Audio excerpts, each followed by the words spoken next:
Ertalab uydan chiqib ketasiz. Nima uchun? Nima uchun mehnat qilyapsiz? Ro'zg'orim, bola-chaqam, ota-onam deb.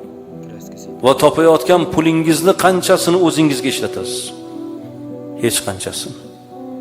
Butun borlig'ingiz o'zingiz kiymasangiz ham o'g'lim, qizim yaxshi kiysin, birovdan kam bo'lmasin, tengqurlardan kam bo'lmasin deb ota usti yupun bo'lsa ham bolasini yaxshi kiyintirib qo'yadi. Men ishonaman-da, mana shu yerda o'tirgan akalar bor-ku.